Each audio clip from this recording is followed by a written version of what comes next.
Bonsoir à toutes et à tous, bienvenue à cette autre édition de 100% Foot sur Equinox Télévision. Les joueurs et joueuses sont à la maison depuis des semaines, championnat suspendu à cause de la pandémie de coronavirus qui tue l'actualité sportive depuis des semaines maintenant. Ce soir, nous allons faire le tour de plusieurs villes du monde entier, avoir les nouvelles des internationaux camerounais. Nous irons dans la ville de Gand, c'est en Belgique, où Michael Gandegandu nous attend déjà. Il sera en direct dans cette édition de 100% Foot. Il va nous dire comment il vit cette période de confinement. Nous mettrons également le cap sur Oslo en Norvège où nous attend Sjodjøa Adjara. La Lionne indomptable va également nous parler de cette période de confinement. Nous n'oublions pas les entraîneurs de football. Nous allons mettre le cap sur la ville de Bienne en Suisse où nous attend René-Sylvie Cafouy, la seule femme entraîneur d'une équipe masculine de football du côté de la Suisse. Mais d'abord, nous sommes au Cameroun et en plateau avec nous, membre du syndicat national des footballeurs camerounais. Il s'appelle Samuel Zoké. Bonsoir Samuel, merci d'être en plateau ce soir avec nous. Bonsoir Hippolyte, c'est un plaisir pour moi. Permettez-moi de dire bonsoir à tous vos charmants téléspectateurs dissimulés dans le monde. Et c'est aussi l'occasion pour moi d'adresser mes vives condoléances à la grande famille de Léopard de Douala qui a perdu un de leurs jeunes joueurs, à savoir le jeune Clem Moussonda. Et c'est aussi l'occasion d'adresser les condoléances à sa famille qui est au Congo parce que c'était un Congolais. Et à ce moment difficile, je crois que toutes les dispositions vont être prêtes pour que sa dépouille parvienne normalement à sa famille. Le Léopard de Douala et le football camerounais frappé donc en cette période de confinement par la disparition de ce jeune footballeur Clem Moussonda de nationalité congolaise, joueur du Léopard de Douala qui est passé de vie à trépas fin de semaine dernière, ici même dans la capitale économique du Cameroun. Nous sommes à Gand en Belgique avec Michael Gandegandu. Bonsoir Michael et bienvenue à 100% Foot.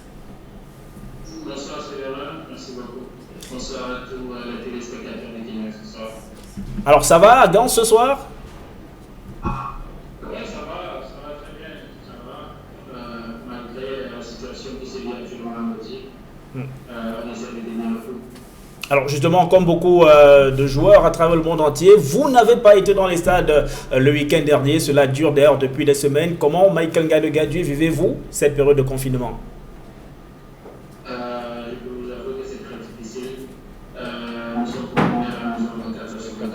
Presque pas. À part des programmes individuels qui nous ont été partagés, distribués par nos clubs respectifs, je crois que ça doit être le cas pour beaucoup d'entre nous.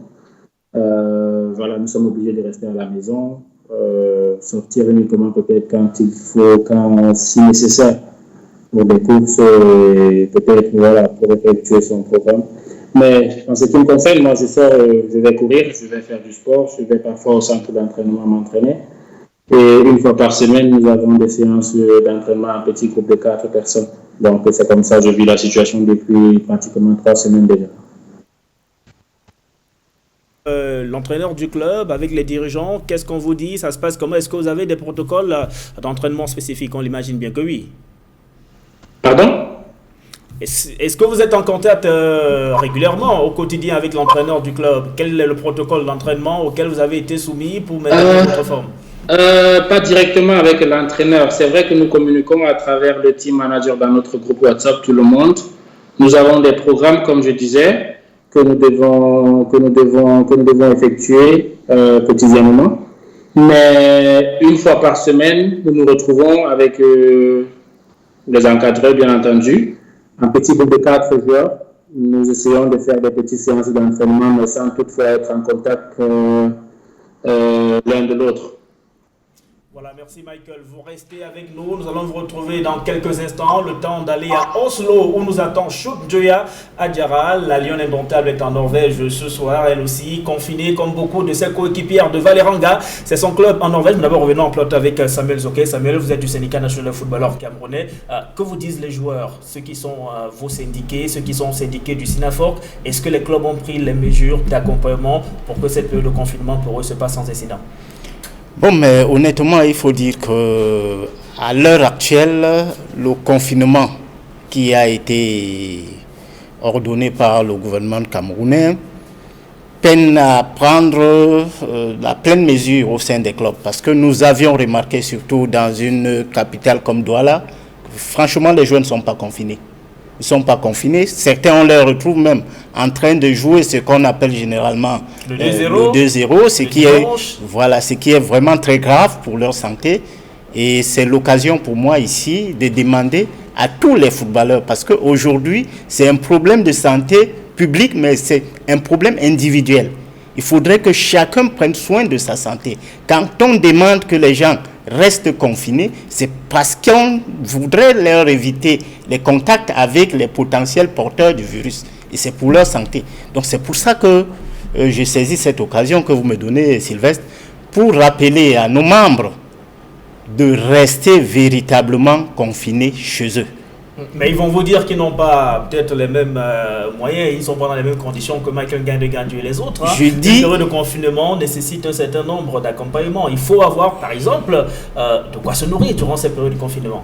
Je dis, la recherche du pain quotidien ne devrait pas exposer les uns et les autres à la mort. Nous sommes là face à la mort. Mais ce qui doit être fait, c'est aussi que la FECAFOOT, les clubs, prennent des mesures palliatives pour qu'à cette période-là, les joueurs puissent être ne serait-ce qu'alimentés. Parce que ce que vous dites est vrai, c'est pertinent. Avec un ventre creux, on ne peut pas rester dans sa case. On va chercher au moins le bout de pain quotidien. Et c'est pour ça que nous en appelons à la solidarité nationale. Il faudrait que tous ceux qui ont la charge du football se mettent véritablement main dans la main, afin que les footballeurs qui sont confinés, qui n'ont pas d'activité, puissent au moins avoir de quoi survivre pour pouvoir respecter les prescriptions gouvernementales. Alors Michael, on vous retrouve en attendant que Chouk Duya soit en direct avec nous depuis Oslo en Norvège, la joueuse de Vålerenga en Norvège. Avant cette suspension due au coronavirus, à cette pandémie, Michael Gandu, vous aviez déjà disputé 29 matchs avec la Gantoise pour 3 buts inscrits en championnat, 12 matchs en Europa League, 1 but inscrit. On imagine bien que pour vous, c'est une saison qui était pleinement lancée sur des chapeaux de roue. Et si là aujourd'hui, avec ce qui se passe sur le plan sanitaire, on s'acheminait finalement vers une saison blanche, ce serait pas mal de regrets, on imagine.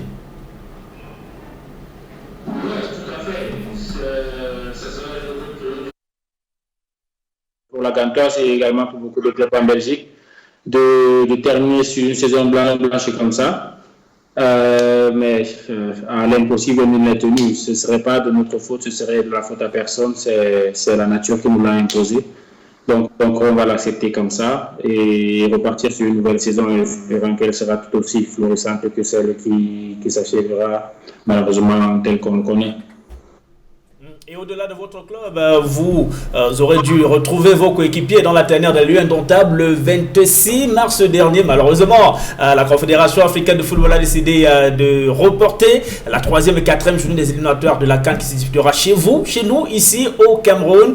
Michael, il faudra encore attendre pour vous. On sait que cette période ne servira que de séance d'entraînement. Mais attention, ça a été le cas en 2019. Il a fallu attendre la dernière journée alors que le Cameroun avait finalement perdu l'organisation de cette CAN. Pour se qualifier pour la CAN qui finalement a été égyptienne. Vous allez retrouver la tanière sans doute, c'est certain, on ne sait pas encore véritablement quand.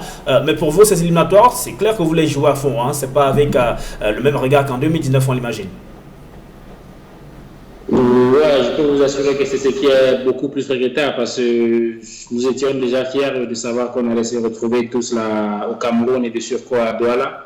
Parce que je crois que ce serait une grande première que l'équipe nationale se déplace là à Douala pour effectuer un match en plus dans un stade comme celui, je crois, l'un des 2 stades de la ville de Douala, on ne savait pas lequel. Mais voilà, nous sommes impatients, on ne sait pas quand. Toujours est-il que nous avons l'obligation de gagner nos matchs. Je crois que les joueurs sont aussi motivés. Tout le monde est content de savoir qu'on va jouer à Douala. Et il n'y a pas que... Nous savons déjà que nous allons organiser cette Coupe d'Afrique des Nations dans notre pays, mais nous avons l'obligation de gagner. On joue pour gagner, on joue pour rendre le peuple camerounais fier. Donc, ce serait pour nous une très grande joie.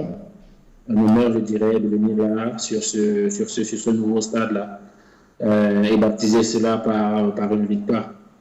Vous avez exprimé votre satisfaction, votre fierté tout à l'heure en ce qui concerne ces nouvelles infrastructures dans le Cameroun, les stades précisément de Douala, la réunification et Japoma. On n'oublie pas qu'il y a de cela quelques mois, vous avez séjourné, vous occupé dans la ville de Douala avec notamment 2 ou 3 séances d'entraînement, un public fou, parfois autour du stade. Malheureusement, ils n'avaient pas pu accéder à ces infrastructures. Ça vient quand même faire une grosse différence avec ce que présentait la figure que présentait le Cameroun il y a cela encore quelques années. Aujourd'hui, vous êtes fiers de dire à vos coéquipiers, on a le stade de Japoma au Cameroun, on a le stade de la Réunification par exemple? Naturellement, de savoir que dans une ville comme Douala, on a 2 grands stades au standard mondial, je dirais. C'est une fierté, c'est une joie. C'est quelque chose qu'il y a de cela, je crois, 1 an et quelques années, on n'avait pas. On n'avait que le stade Amadou Ahidjo où nous pouvions accueillir nos matchs.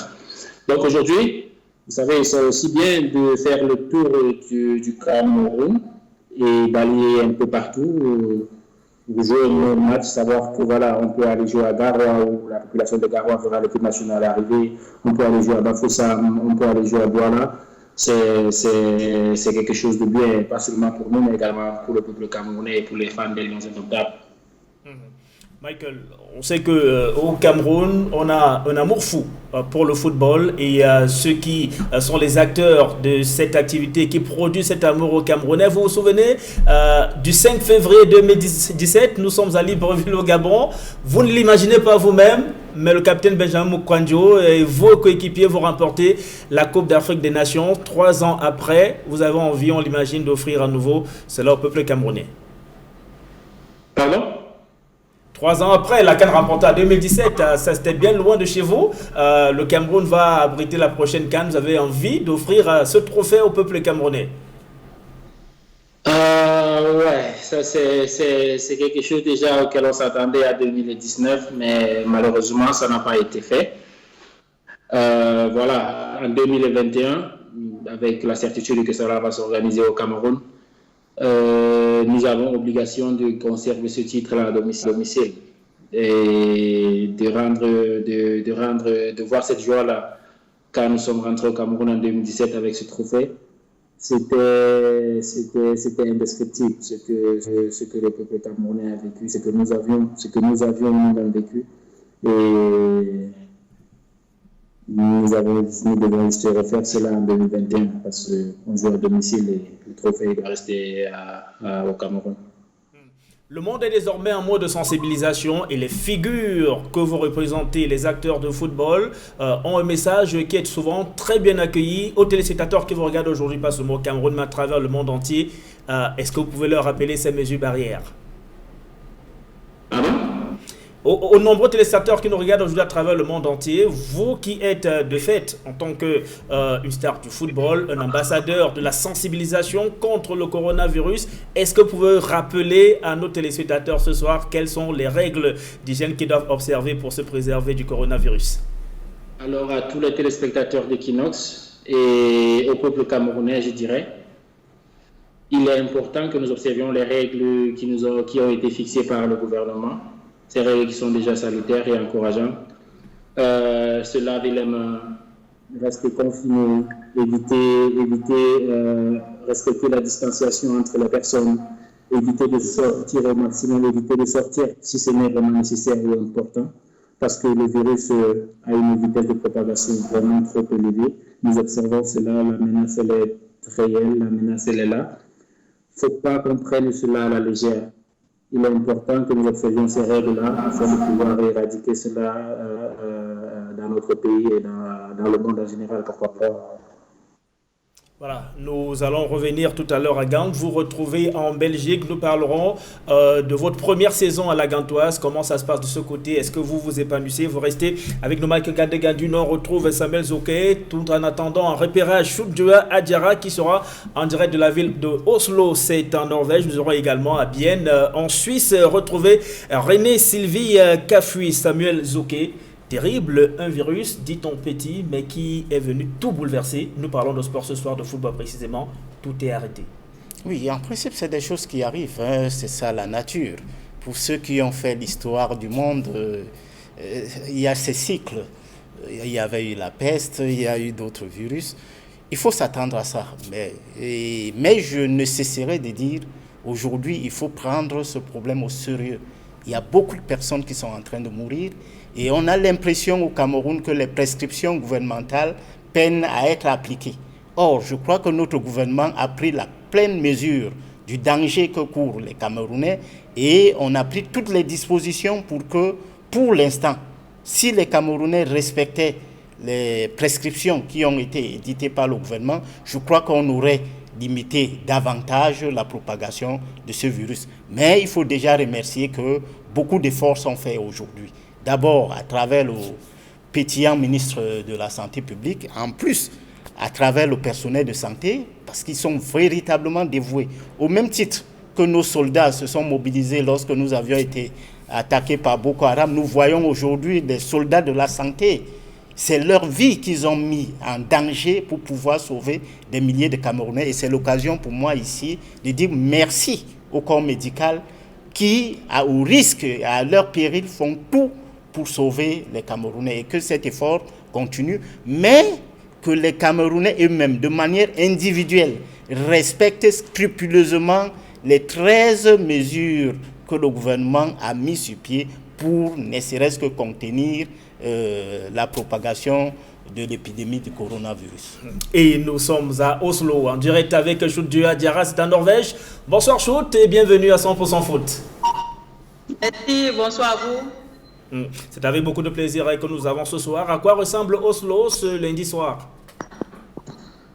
Ouais, le plaisir est partagé.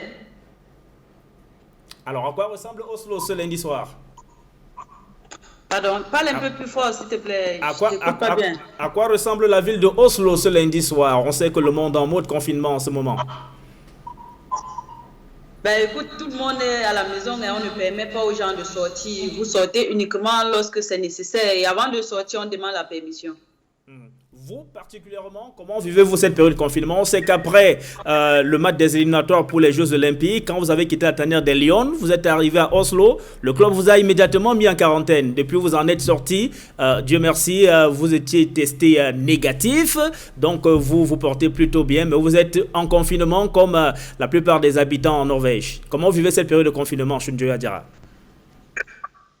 Disons que à chaque fois que je me réveille le matin, je fais ma prière, je prends les nouvelles de la famille au pays. Par la suite, je regarde les actualités du Cameroun sur les réseaux sociaux. Je prends le petit déjeuner et j'ai les exercices que je fais à la maison qui sont donnés par notre préparateur physique et le coach.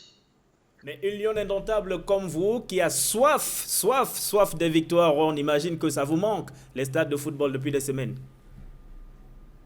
Si, ça me manque énormément vu que c'est le métier que j'ai choisi. Donc, à chaque fois que je me réveille le matin et je pense que je dois passer toute la journée à la maison, je suis malade. Est-ce que vous êtes au courant de ce qui se passe au Cameroun? Est-ce que vous savez que c'est en train de grimper au niveau des chiffres et que de nombreux Camerounais, si ce n'est tous, nous regardent ce soir à travers le monde entier et vous n'êtes plus une citoyenne seulement du Cameroun, vous êtes une citoyenne du monde en tant que l'une des meilleures footballeuses sur la planète aujourd'hui. À tous ceux-là qui regardent Equinox Télévision ce soir, qui regardent 100% Foot, vous leur rappelez les mesures barrières pour lutter contre cette pandémie? Oui, bien sûr. Comme je l'ai dit tout à l'heure, il faut que les gens prennent conscience, en sachant que le coronavirus est très sérieux et il tue. Les Camerounais devraient appliquer les mesures du ministre de la Santé, qui fait un excellent boulot avec son équipe. Et nous devons surtout rappeler les gestes d'hygiène simples au quotidien. Se laver les mains avec du savon ou un produit hydroalcoolique. Tousser dans le creux du coude, surtout rester chez soi et sortir uniquement lorsque c'est nécessaire. Vålerenga, c'est votre club. Le club a pris quelles dispositions particulières pour que vous n'accusiez pas trop le coup de cette période de confinement? Déjà, quand je suis revenue de la Zambie, Vålerenga nous a fait les tests, toute l'équipe, et il n'y a pas eu une joueuse qui a été infectée, ni un personnel du club. Donc, nous avons tous un programme sportif à suivre et le club veille sur nos besoins. Bien évidemment, et on sait également que vous, quand vous quittez la tanière en Zambie après ce match, malheureusement, les Lions ne se qualifient pas là directement. Il faut passer par le Chili pour les barrages pour avoir votre ticket finalement pour les Jeux Olympiques. Vous vous prépariez déjà avant que la CAF et la FIFA ne décident de la suspension de toutes ces rencontres internationales. Mais vous pensez bien évidemment à ce match contre le Chili parce que ça devra passer ou casser. C'est par là que votre ticket de qualification pour les Jeux Olympiques de Tokyo, on le rappelle, c'est officiel depuis ce lundi, ce sera entre juillet et août 2021. C'est coupé là, je vous entends plus. Ah ben justement, vous nous écoutez maintenant, on l'imagine bien. Oui, ça va.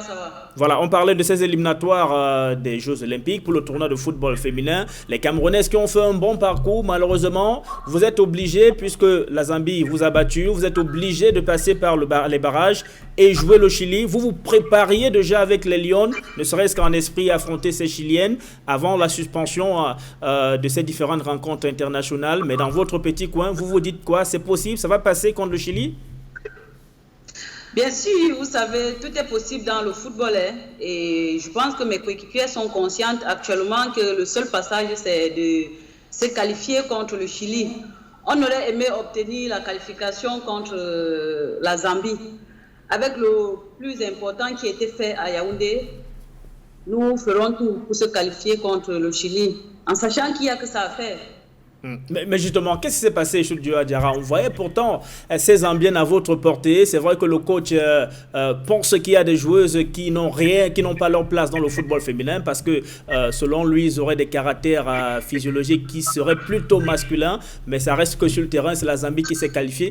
Qu'est-ce qui n'a pas marché dans cette double confrontation? Je pense que l'erreur qu'on a fait à Yaoundé, c'est de prendre 2 buts à domicile. Vous savez, un but à domicile compte déjà 2. Et on a gagné 3-2 à Yaoundé, c'est vrai, mais quand on est arrivé en Zambie, on a encaissé tôt. C'est ça qui nous a un peu perturbés. Et après, il y avait aussi l'arbitrage. Bon, on ne va pas aussi se focaliser sur ça. C'est vrai, on a perdu contre la Zambie. Et je pense que les femmes qu'on appelle hommes, c'est des femmes qu'on connaît depuis des années. Mais je ne vais pas m'attarder sur ça. Donc vous n'êtes pas d'accord avec le coach?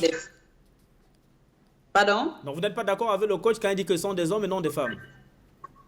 En fait, vous savez aussi qu'il y a des femmes qui ont plus d'hormones hommes. Je pense que c'est le genre de femme là. Je ne sais pas comment appeler ça, mais elle a plus la force d'un homme. Mais elle joue en Europe, donc ça veut dire qu'elle peut jouer avec les femmes. Mais le seul souci, c'est que pendant la CAN, la CAF avait refusé carrément qu'elle ne joue pas. Vous voyez, voilà pourquoi le coach a insisté qu'on porte réserve. Et maintenant, on attend de voir si ces réserves vont prospérer au niveau de la Confédération africaine de football. Vous restez en repérage à Dieu Diarra depuis Oslo. Nous revenons en plateau avec Samuel Zoké. C'est bien de l'écouter comme ça dans cet état de positive attitude. Hein. Tout à fait. Je crois que c'est ça aussi, cette bonne communication qu'ont les joueurs professionnels. Et je crois qu'aujourd'hui, elle prouve vraiment qu'elle a choisi un métier qui est le football et elle le remplit convenablement, que ce soit sur les stades, que ce soit dans les médias, comme nous le vivons là maintenant.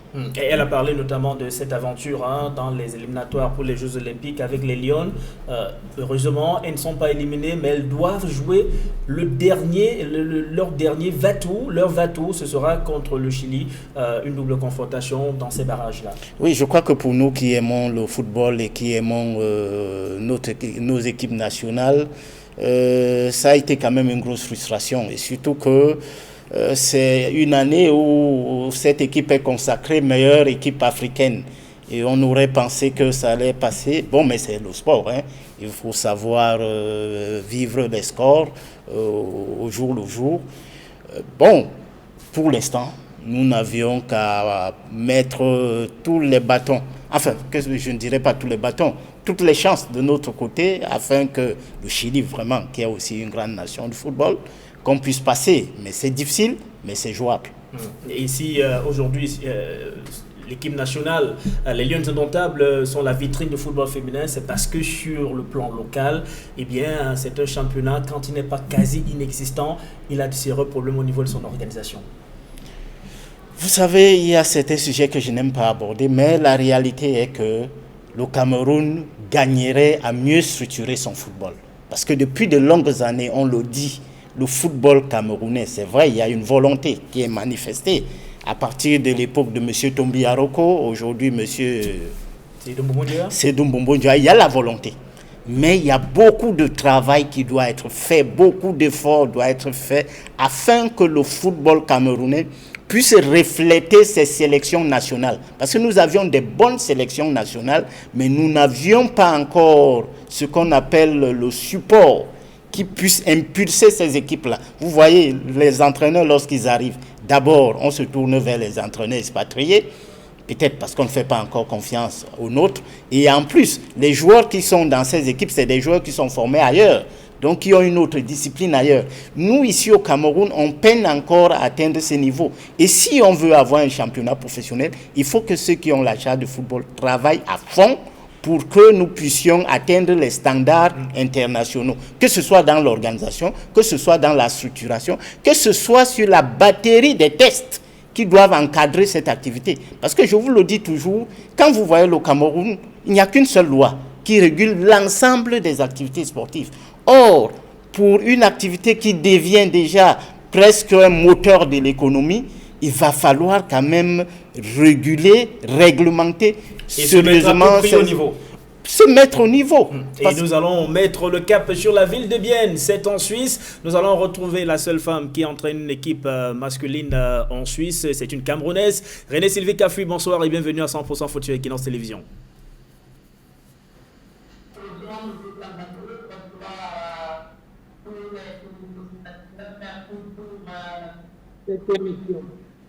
Ça va bien ce soir? Vous êtes en mode confinement, vous aussi, comme partout en Europe ou dans plusieurs villes du monde entier, hein?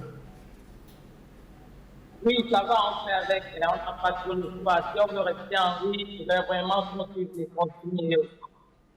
Ici, tous pour les joueurs, on imagine que ce moment, c'est une période difficile. Eux qui sont habitués à courir dans les stades. Pour vous, les entraîneurs de football également, ce n'est pas du tout évident. Parlez-nous de votre expérience. Comment vous vivez cette période de confinement? Vos joueurs sont repartis à la maison. Comment est-ce que vous les entretenez depuis là? Oui, c'est déjà très difficile déjà pour les joueurs parce que on était justement à la fin des vacances de la pause hivernale. C'est-à-dire que en hiver, ils ont eu des vacances. Maintenant, juste à la fin des vacances, juste au moment où les joueurs s'apprêtaient à pouvoir retrouver les stades, faire leur sport favori, le football. Alors, directement, c'est la période de confinement qui arrive. Alors, c'est très difficile, d'abord pour nous, les entraîneurs, moralement, qui avions promis déjà à ces joueurs qu'on va déjà se retrouver sur les stades. On avait déjà commencé, d'ailleurs, on avait recommencé les entraînements pour préparer la saison qui devait commencer déjà à juste vers mi-mars et puis continuer. Alors, tous ces joueurs qui étaient enfermés dans la maison pendant les vacances d'hiver, les joueurs actuellement ne peuvent pas sortir et jouer. C'est très difficile pour nous les entraîneurs, aussi moralement parce qu'on leur a promis des choses, mais je crois qu'ils savent ce qui se passe. C'est des pauvres jeunes qui passent à cette pandémie qui envahit le monde entier. Et moralement, j'ai pitié de mes joueurs parce que ils ne faisaient pas ça. Ils voulaient jouer, s'amuser. De mon côté, ce que je fais comme ils font ici dans les écoles, c'est-à-dire je donne des exercices à faire à la maison à mes joueurs, de façon à ce que nous sommes prêts dès que cette pandémie passe et que le championnat recommence. Pour moi, je me dis qu'on ne va pas s'asseoir à la maison et dormir, attendre que les autorités disent que maintenant, vous êtes libre, qu'on puisse recommencer. Pour moi, ils ont des exercices à faire à la maison, que je donne toutes les semaines, et que voir comment ils évoluent, parce que avec le groupe WhatsApp que nous avons dans notre équipe, il y a un groupe WhatsApp avec eux depuis longtemps, je communique avec eux, je prends des exercices qu'ils font et que je corrige au fur et à mesure parce que je demande qu'ils m'envoient des vidéos de courir ces exercices de façon à ce que nous serons prêts dès que tout ceci va passer, parce que j'ai beaucoup d'espoir. Je fais confiance aux autorités, au corps médicaux et à tous ceux qui s'occupent de ça. Je me dis que c'est quelque chose qui va vite passer et qu'on va vite se retrouver sur les terrains. Voilà. Alors, je rappelle que vous êtes ancienne joueuse de l'équipe nationale de football féminin du Cameroun, ancienne Lyon Indomptable, ce maillot que vous aimez tant. On est en période de confinement. Les Lions Indomptables devaient très prochainement affronter le Chili dans un match coupe-gorge pour la qualification pour les Jeux Olympiques de Tokyo. Vous avez regardé quelques-uns de leurs matchs durant ces éliminatoires, notamment contre la Zambie. Quelle est l'impression que vous avez eue? Oui, effectivement, j'ai regardé le match contre la Zambie il y a quelques semaines, 3 semaines. Franchement, ce match ne m'a pas beaucoup plu parce que pour moi, je trouve qu'il y a beaucoup de choses à faire et à refaire dans cette équipe nationale. Et qu'est-ce qu'il y a à faire? Moi, je ne sais pas ce qui se passe parce que c'est inconcevable qu'on ait une équipe nationale qui n'a pas de plan de jeu, qui n'a pas de construction, qui ne peut pas aligner 2, 3, 4 passes, une équipe qui perd au duel à 80%, et duel individuel à 80%. Moi, je ne sais pas, pour moi, il y a quelque chose qui ne va pas dans cette équipe.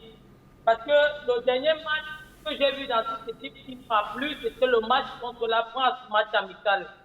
Les filles sont arrivées, malgré les conditions, je crois qu'elles étaient arrivées à 13h, elles ont dû jouer à 20h. Franchement, elles ont perdu 6-0, mais avec la qualité. C'est-à-dire que j'étais contente de voir l'engagement des filles sur le terrain. Elles ont perdu, mais elles ont bien joué. Mais je ne comprends pas comment notre équipe nationale d'aujourd'hui puisse, même quand elles ont gagné, parce que pour moi, la victoire à Yaoundé contre la Zambie, pour moi, c'était une victoire hasardeuse. On a gagné, mais excusez-moi, on n'a pas mérité. Parce que la Zambie a joué tout le match. La Zambie a joué tout le match contre toute attente. Parce que pour moi, nos filles étaient à la hauteur. Moralement, je me disais qu'elles sont bien placées pour gagner. Mais on a gagné ce match. C'est la Zambie qui méritait de gagner ce match. Moi, je voulais que nos filles gagnent. Très fière de cette victoire. Mais nous avons une équipe vraiment où il y a beaucoup de choses à faire, à refaire. Que ce soit au niveau de gestion, que ce soit au niveau des joueurs, du placement sur le terrain, que ce soit surtout au niveau où on doit pouvoir dire à ces filles ce qu'elles doivent faire et à quel moment. Parce qu'il est inconcevable qu'un pays comme le Cameroun, qui joue au football féminin depuis presque 50 ans. Parce que je me souviens, le père Tangalu de Gonzague, il disait que la première équipe de foot qu'il a encadrée est née vers, je crois, les années 1970. C'est-à-dire que même si on dit que nous, là, on n'était pas encore du tout nés. Alors, nous avons fait pour nous. De voir une équipe où on joue au football féminin depuis 50 ans, qui puisse aligner un tel football. Je dis qu'il y a beaucoup de choses à faire, à refaire dans cette équipe nationale. Je ne peux pas entrer dans les détails, mais je me dis qu'il faudrait vraiment taper la main sur la table et régler les choses. Puisque maintenant, le football féminin est en train d'entrer dans les cœurs des Camerounais. C'est pas évident de pouvoir mettre quelque chose dans les cœurs du peuple camerounais. Alors, maintenant, le football féminin est en pleine expansion. Nous nous sommes battus. Nos grandes sœurs se sont battues. Nos autres petites sœurs se sont battues pour que ce football féminin puisse hisser le drapeau du Cameroun plus haut. Alors, il est hors de question qu'une sélection comme celle-ci vienne mettre tout le travail qu'on a fait D'accord, en l'air. René Sylvie Cafui, on verra tout à l'heure aussi Studio Adjara et David avec vous. Vous restez en repérage à Bienne en Suisse. On vous retrouve tout à l'heure. Nous allons repartir à Gand en Belgique où nous attend un nouveau Michael Ngade-Gandui. Mais avant, un nouveau détour par le plateau avec Samuel Zouké qui est avec nous. Vous ne semblez pas être d'accord avec René Sylvie Cafui s'agissant de la façon avec laquelle cette équipe nationale de football féminin du Cameroun a abordé ses éliminatoires pour les Jeux Olympiques? Au contraire, je crois que tout ce qu'elle dit, c'est ce que j'ai toujours dit. Au Cameroun, on a une habitude, c'est qu'on ne veut pas dire les choses telles qu'elles sont. Vous ne pouvez pas prendre un préparateur physique, vous lui confier une équipe nationale. Ça n'existe nulle part.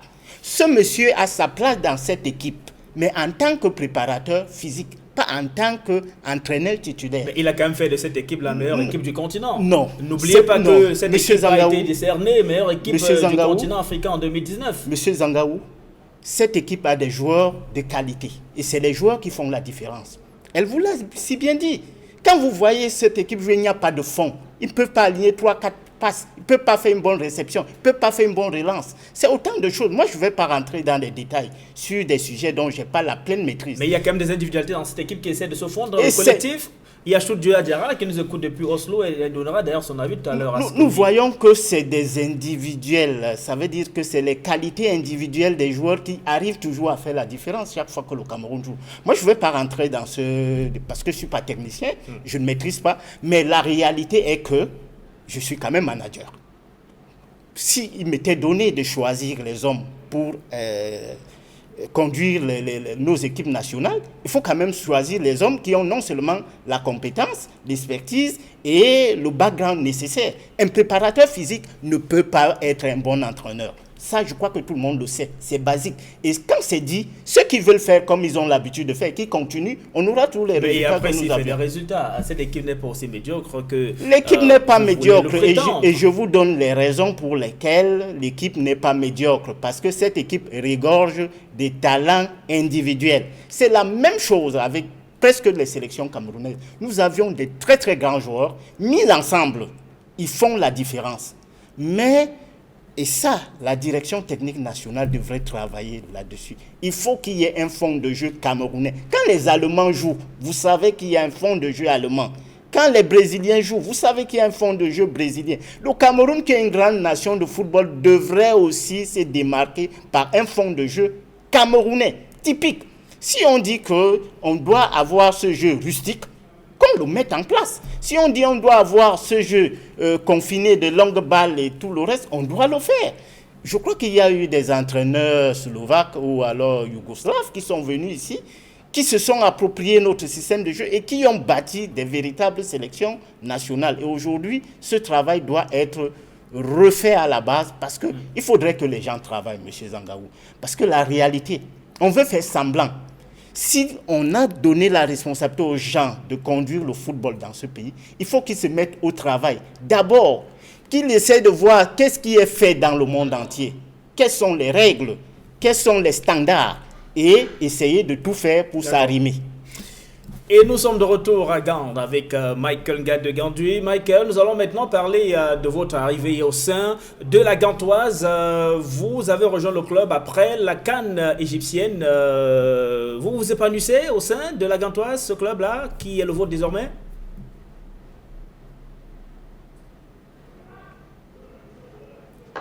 Alors Michael Ngade-Gandui, en espérant que vous me recevez 5 sur 5 maintenant, vous avez rejoint la Jupiter League en Belgique et la Gantoise, votre club, après la CAN 2019. Vous vous épanouissez au sein de ce nouveau club, de votre nouveau club, la Gantoise?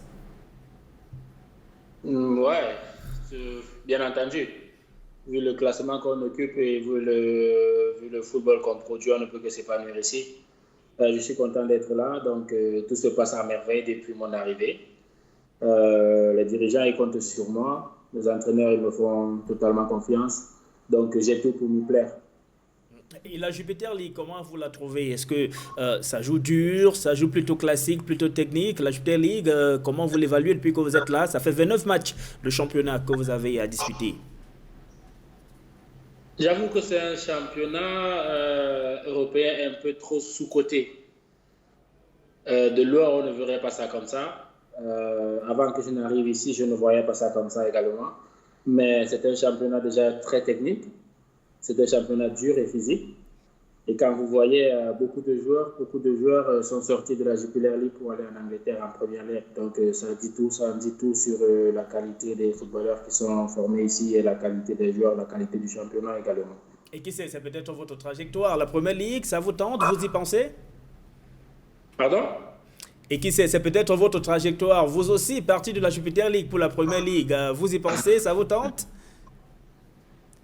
Pourquoi pas? Ce serait tentant et ce serait surtout flattant. La Première Ligue, on sait tous que c'est l'un des meilleurs championnats en Europe. Et c'est un rêve pour tout joueur de vouloir évoluer dans les meilleurs des championnats européens. Donc, si jamais l'occasion se présente, on verra et une décision sera prise. Mais d'ici là, j'appartiens à la Jupiler League. Et je suis content d'être là et j'attends voir les décisions qui seront prises quant à la suite du championnat. Et on vous a vu sourire tout à l'heure lorsque nous vous rappelions les bons moments de la CAN 2017 avec cette victoire face à l'Égypte le 5 février en finale. Mais on imagine que ce ne sera pas la même attitude lorsque on va vous rappeler la CAN 2019. Je ne vous ai pas bien saisi. On vous voyait tout à l'heure ce sourire lorsque nous vous rappelions les bons moments passés en 2017 au Gabon avec la CAN remportée. Ah ouais. Mais on peut imaginer que ce ne sera pas le même sourire lorsqu'on va parler de la CAN 2019, éliminant en huitième de finale par le Nigeria, alors que le Cameroun avait tout pour aller au-delà de cette étape de huitième de finale de la CAN égyptienne. Ouais, c'est vrai que c'est un sentiment de déception qui m'anime toujours jusqu'aujourd'hui quand j'y pense à cela. Il faut avouer, il faut le dire que nous avions tout pour aller vraiment loin, mais au bout des comptes, nous n'y sommes pas parvenus. Je ne sais pas pourquoi. Je ne vais pas reprocher ici les entraîneurs parce qu'ils ont fait tout ce qu'ils pouvaient pour. C'était à nous les joueurs de donner le maximum de nous et le meilleur de nous pour pouvoir passer. Mais ils sont tombés en face d'une équipe assez bien organisée. Le Nigeria, nous sommes laissés aller et puis nous sommes retrouvés en train de payer le prix fort, cette élimination à huitième de finale. Et après, ça a été difficile. Ça a été très dur pour nous d'assimiler cela. Mais voilà, nous sommes des footballeurs. On sait que ce sont des situations qui peuvent arriver à tout moment dans une carrière. Donc, on a fait avec et il faut surtout retenir la leçon.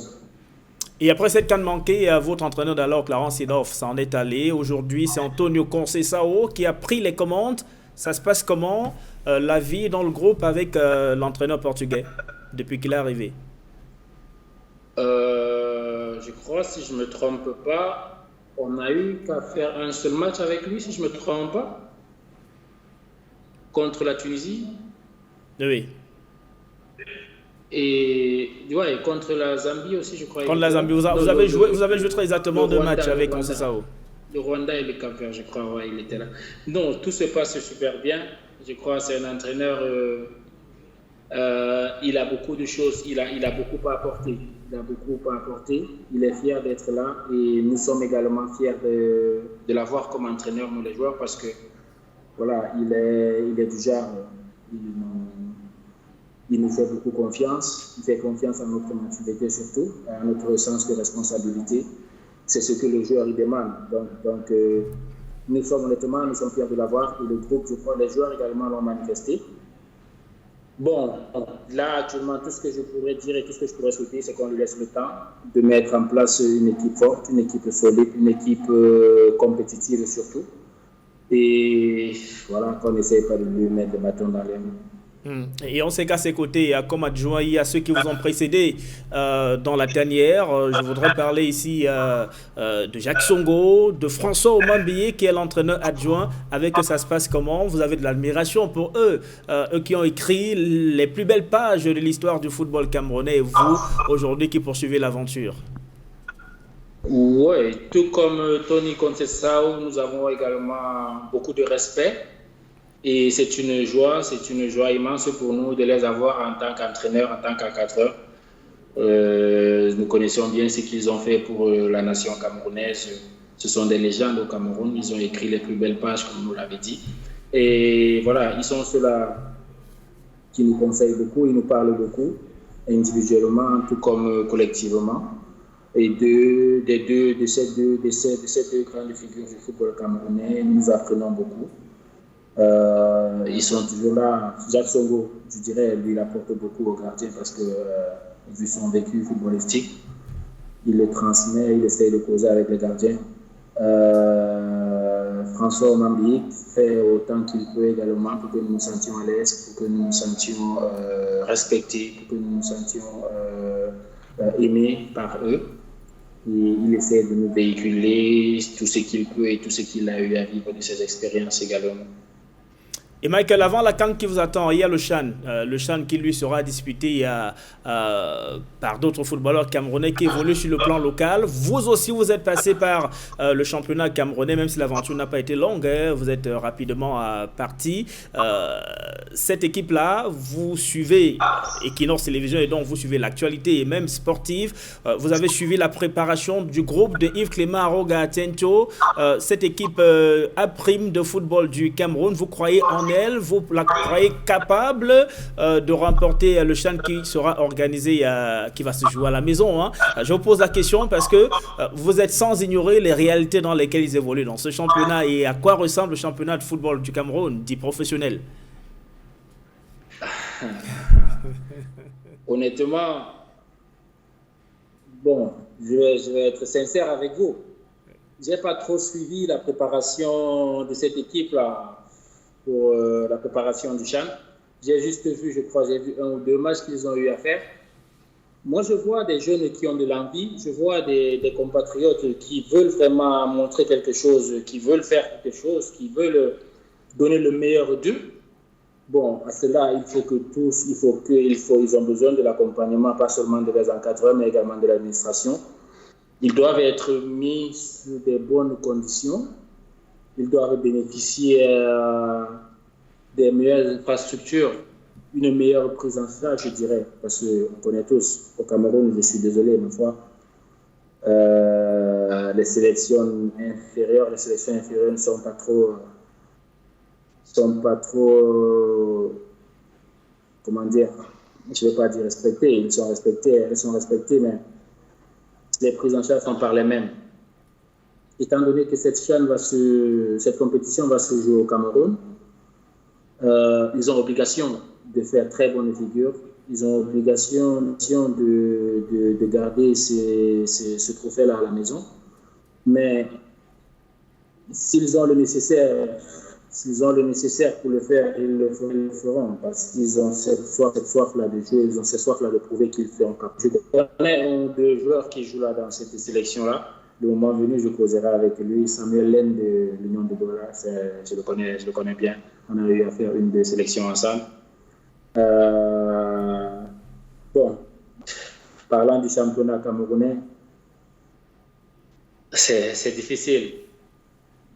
Je vois les efforts qui sont faits et ces efforts sont à saluer afin que les joueurs soient mis soient mis sous des bonnes conditions. Mais je ne dirais pas que le championnat il est professionnel tel qu'on le dit. Il dit championnat professionnel, il y a beaucoup de choses qui doivent être prises en compte. Déjà, le joueur doit vivre de son art, ce qui n'est pas le cas au Cameroun. Et quand un joueur n'est pas à l'aise dans la tête mentalement, ça se traduit directement sur le stade. Donc, ils sont dérangés. Il y a beaucoup de manquements. Mais qu'à cela ne tienne, j'espère que comment vous appelez j'ai oublié comment ça s'appelle. La fédération et la ligue, j'ai oublié le nom, qui est dirigée par le professeur général Semengue, si je ne me trompe pas. J'espère qu'ils mettent en place et ils travaillent pour cela, pour que le championnat puisse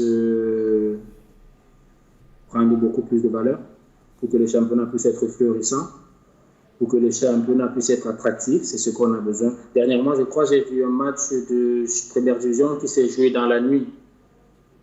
Oui, de plus en plus, hein, la Ligue, lorsqu'elle existait, aujourd'hui, cet été, organise des matchs en nocturne.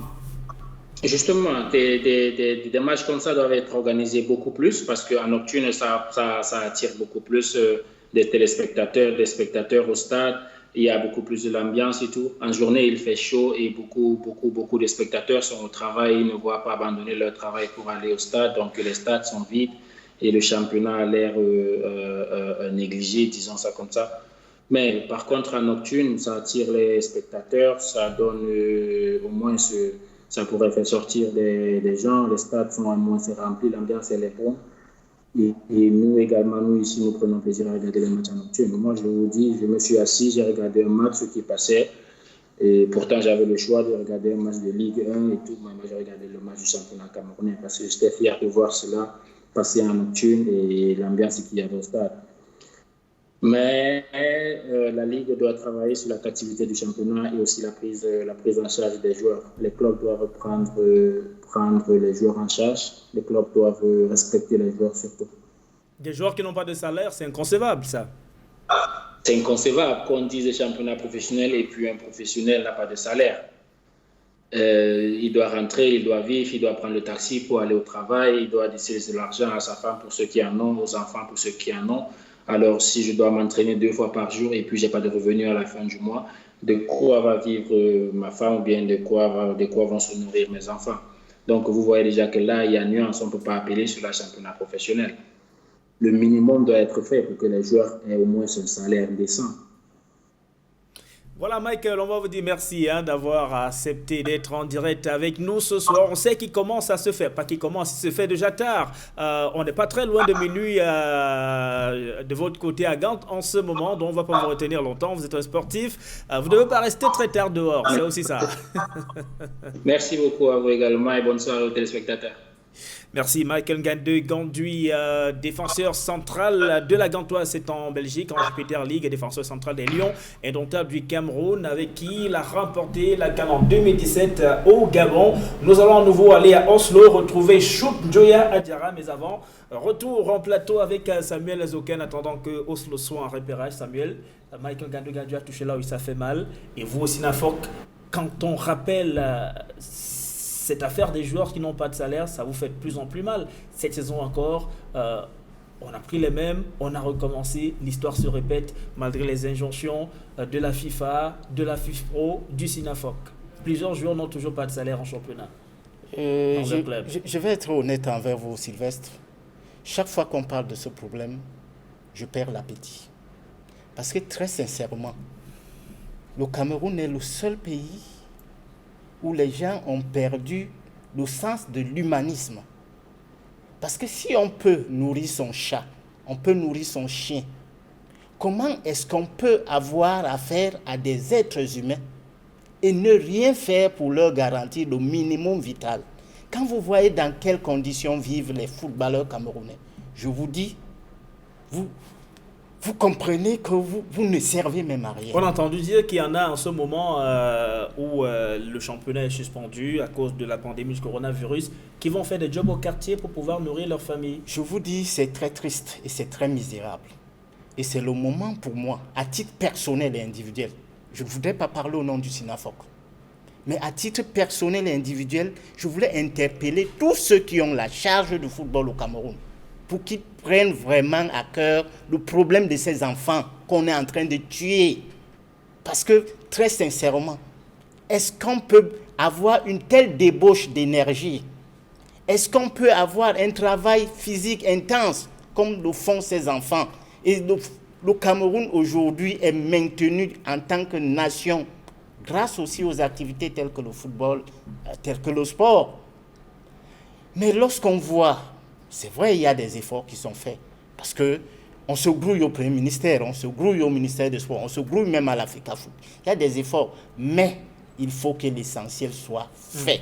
Tant que le footballeur, à la fin du mois, ne recevra pas un pécule pour pouvoir non seulement se nourrir sa petite famille, se maintenir en vie, je crois que nous aurons tous failli. Et c'est pour ça que nous devrons tous les jours nous battre pour que cette situation cesse d'exister au Cameroun. J'en appelle à la conscience individuelle de tout le monde. Une situation plutôt déplorable. Retour à Oslo, Choup Njoya Adiara, on vous retrouve. On va maintenant parler de la saison passée, la saison 2018-2019. que de belles choses, mais aussi de regrets.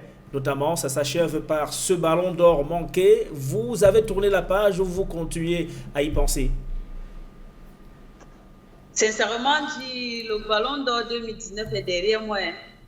Ce qui compte aujourd'hui, c'est la qualification contre le Chili et la prochaine CAN. Le Cameroun mérite un trophée continental, surtout notre génération.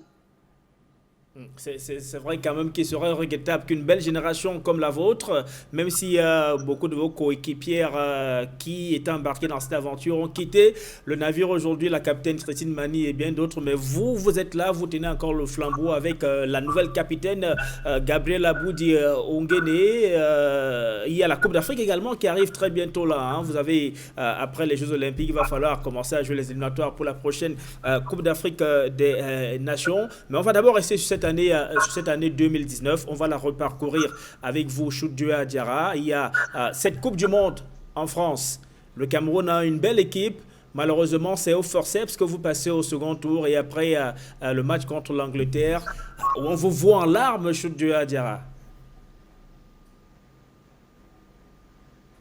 Je pense que c'est une période vraiment difficile dans ma vie parce que on voulait faire mieux qu'en 2015, mais malheureusement, nous sommes sortis au deuxième tour, ce qui n'a pas été mal. Et il faut aussi se rappeler que si vous m'avez vu en larmes, c'est parce que nous avons demandé la VAR à l'arbitre, elle a carrément refusé de remettre. Donc voilà pourquoi on a trouvé ça injuste. Mais après, est-ce que vous regrettez votre attitude? À un moment donné, vous avez refusé de continuer à jouer, ce qu'ont condamné beaucoup de voix à travers le monde du football. Est-ce que vous regrettez ce geste ou vous étiez carrément dans le dépit en ce moment? Oui, c'est vrai. Sincèrement, on regrette parce qu'après ça, on a eu une réunion entre nous. On s'est dit que ce n'est pas les gestes vraiment professionnels. Peu importe ce qui est arrivé, on devait rester fair play, continuer à jouer. Peut-être revendiquer ça bien après. Mais ce qu'on va dire aujourd'hui, c'est qu'on ne peut plus jamais faire ce genre de gestes devant tout le monde entier.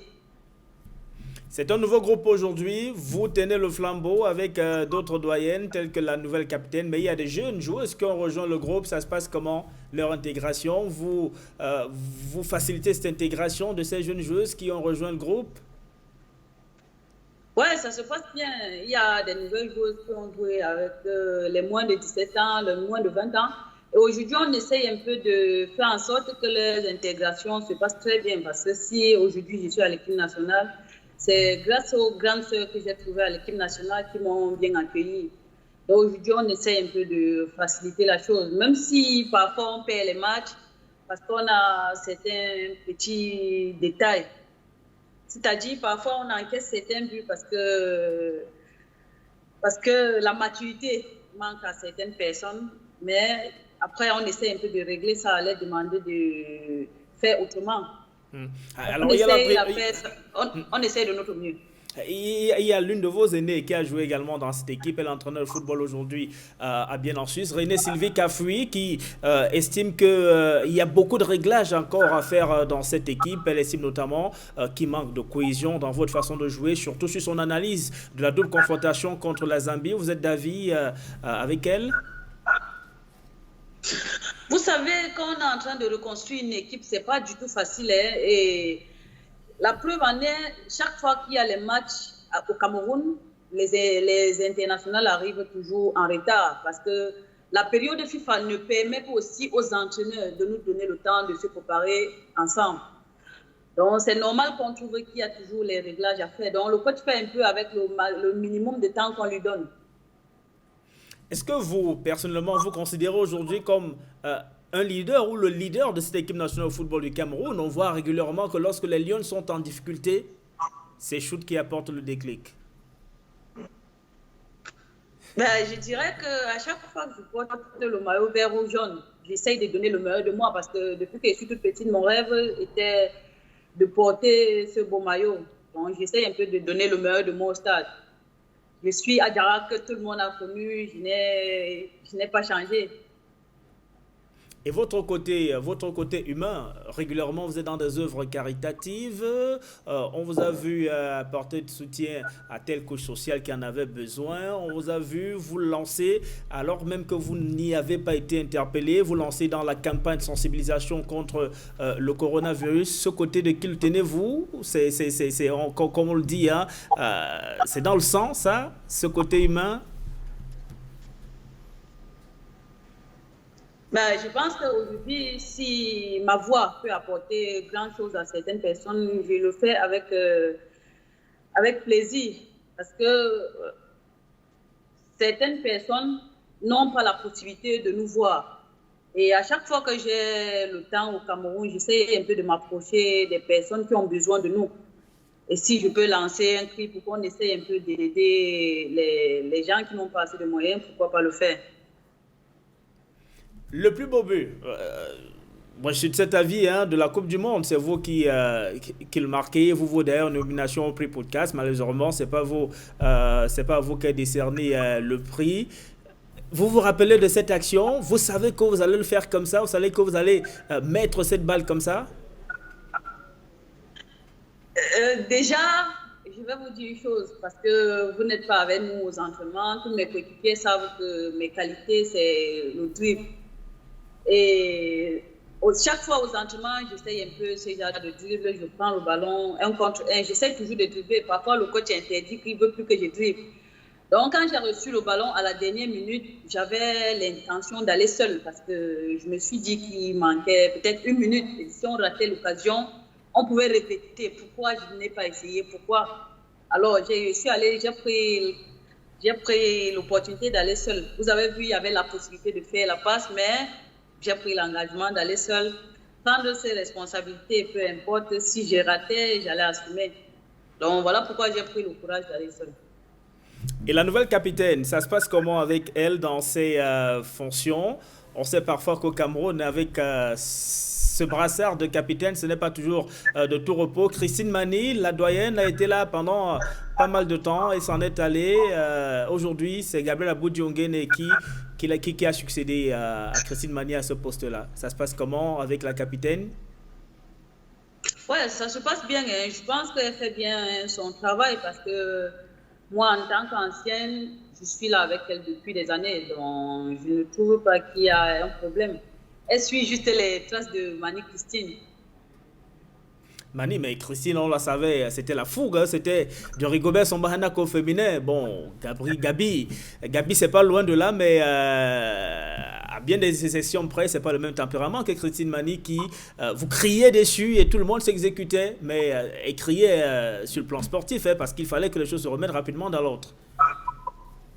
Oui, mais il faut savoir que quand vous jouez en défense, il faut avoir le Hemley, comme les Camerounais disent souvent. Nous, les attaquantes, on n'a pas ce genre de qualité. Crier, moi particulièrement, je suis personne qui est calme. Donc, je ne pense pas que je peux jouer en défense. Donc, voilà pourquoi vous ne trouvez pas cette force sur Abou-Diongene. Elle ne peut pas crier comme Mani Christine.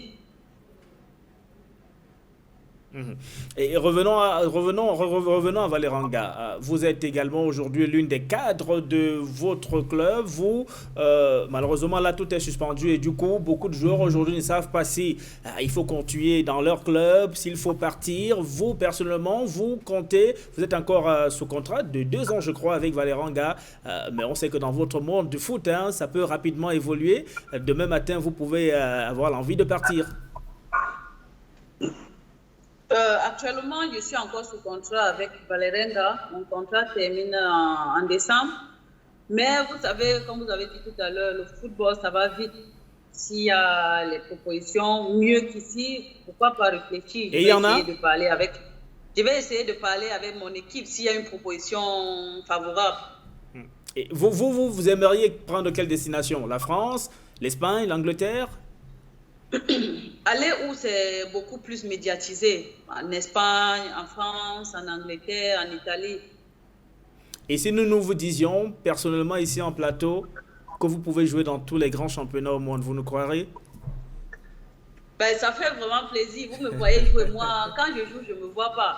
Donc, ça fait vraiment plaisir de me donner ce genre de confiance. Eh bien, écoutez, le Cameroun est fier de vous. Continuez dans cette lancée. On va vous dire merci infiniment, Choudio Diarra, d'avoir été en direct de Oslo ce soir à 100% Foot sur Equinox Télévision et à très bientôt, on l'espère. Hein. Merci beaucoup. S'il vous plaît, je voulais un peu vous parler d'un tournoi PlayStation Save the World Challenge. Allez-y. Je vais parrainer. Allez-y. Oui, un tournoi PlayStation Save the World Challenge que je vais parrainer. Et ça va regrouper 8 personnalités du football, de la musique et de l'humour. Dans notre droit d'image. D'accord. Ok, allez, merci beaucoup, Choudio Diarra. Brave Lion indomptable. Ok, merci beaucoup. Merci à vous infiniment et à bientôt. Pourquoi pas lors de votre passage au Cameroun. C'est avec beaucoup de plaisir qu'on vous recevra sur le plateau de 100% foot. Les stars du ballon et l'humanitaire Samuel Zoké, Choudio Diarra s'inscrit dans ce registre. Oui, en principe, c'est ça, c'est ce que nous attendons. Que ce soit nos membres, que ce soit tout ce qu'ils font dans le football, à savoir avoir un élan de cœur. Parce que, tout comme je suis en train de dire aujourd'hui que la nation doit se mobiliser pour les jeunes footballeurs qui sont presque dans la rue, autant quand ils ont émergé ou alors quand ils ont atteint leur apogée, ils doivent aussi penser que la nation s'est battue pour eux. Et c'est pour ça qu'ils doivent s'impliquer dans les œuvres sociales. Et nous voyons beaucoup de footballeurs camerounais le faire. Et c'est ici l'occasion pour moi de les appeler encore plus à la mobilisation. D'abord, contre la pandémie qui est en train... Surtout dans ce contexte. Voilà, contre la pandémie qui est en train de sévir là, donc.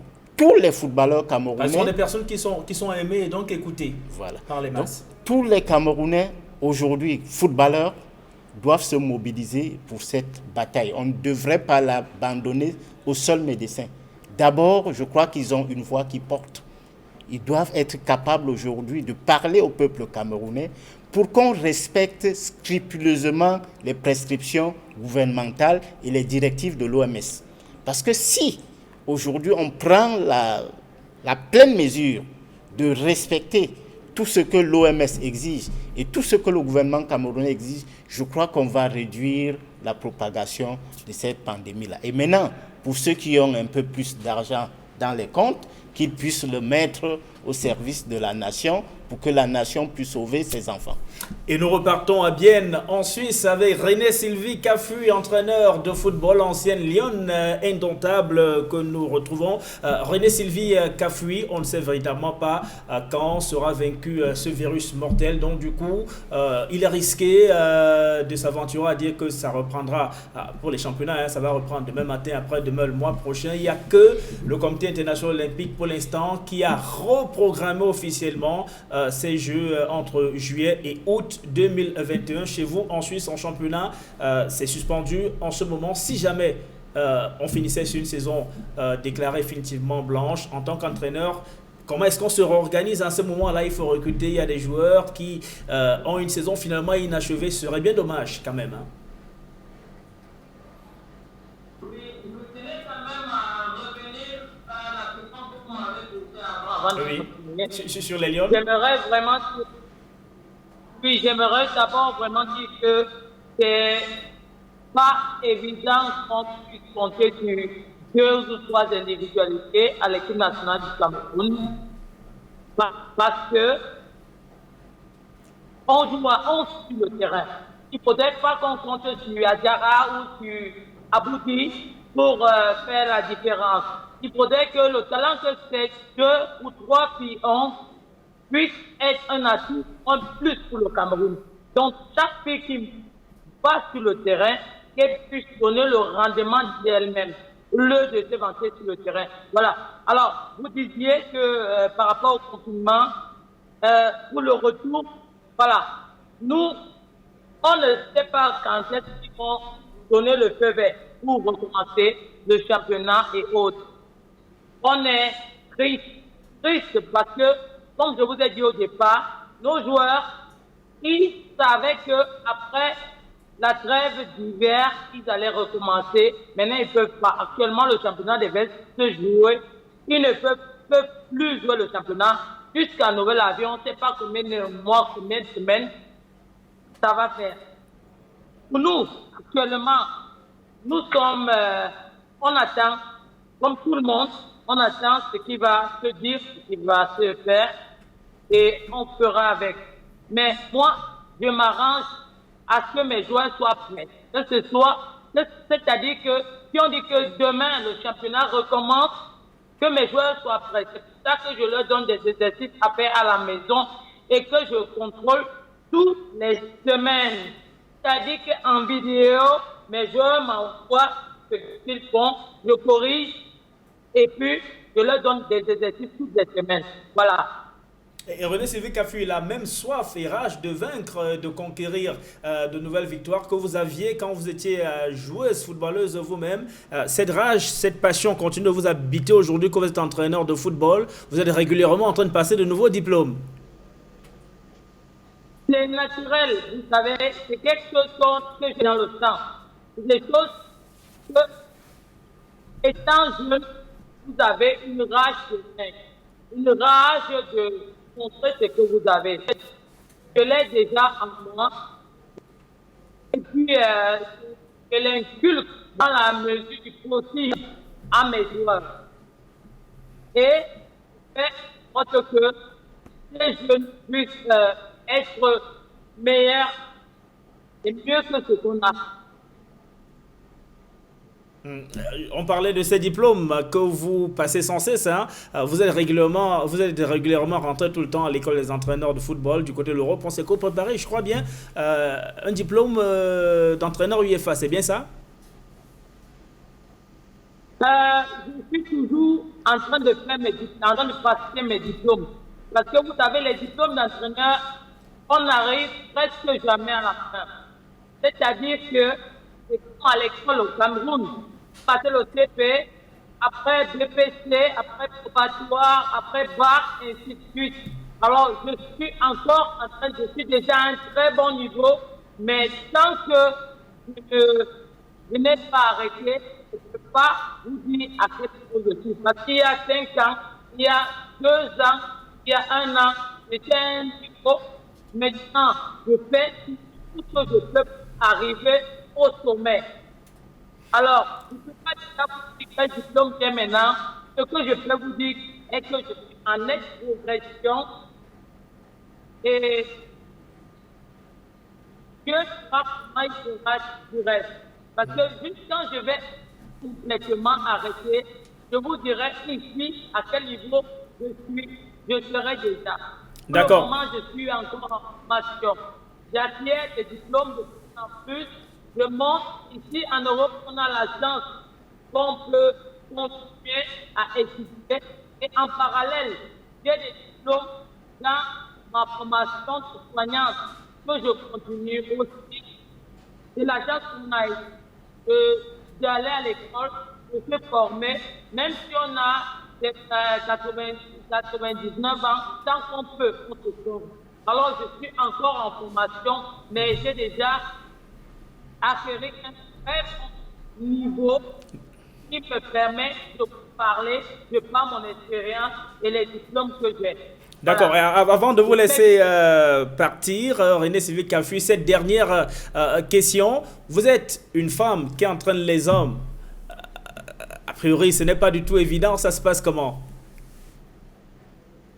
Oui, moi je préfère entraîner les hommes parce que pour moi, je me forme aussi en entraînant les hommes.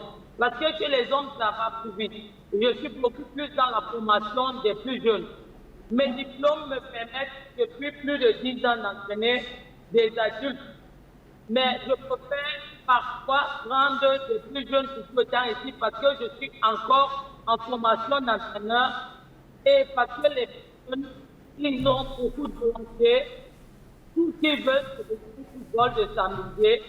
Je fais mes diplômes d'entraîneur de haut niveau, mais je me sens mieux avec les hommes. Pourquoi? Parce que avec eux, excusez-moi, ça va un peu plus vite. Et puis, il y a moins de social, c'est-à-dire que, pour ceux qui peuvent comprendre, du social, regardez, il y a ci, il y a ça.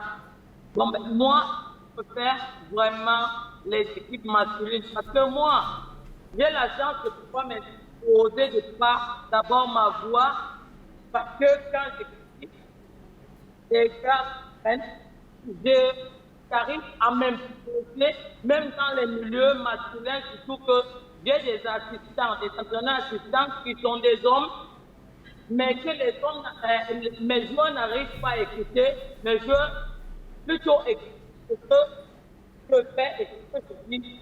Pour moi, je crois que c'est mieux de continuer. D'accord. De façon à ce que si jamais un jour je me retrouve dans une équipe féminine, ce sera facile pour moi de se gérer. Parce que nous, les femmes, tu sais de quoi je parle, j'ai été à la place de ces filles, j'ai joué les grandes compétitions et autres. Je sais que c'est pas évident de prendre une équipe féminine. Mais en entraînant des hommes, des messieurs, j'ai beaucoup plus d'espérance de façon à ce que le jour où je me retrouve dans une équipe féminine, ça sera, je crois, assurément. Voilà, merci René Sylvie Kafoué, merci d'avoir été en direct de Bienne en Suisse. On vous souhaite de passer une très belle soirée. On vous retrouvera sans doute très prochainement sur Equinox Télévision. Merci d'avoir accepté d'être notre invité ce soir. Bonne soirée, bon confinement, n'oubliez pas les consignes.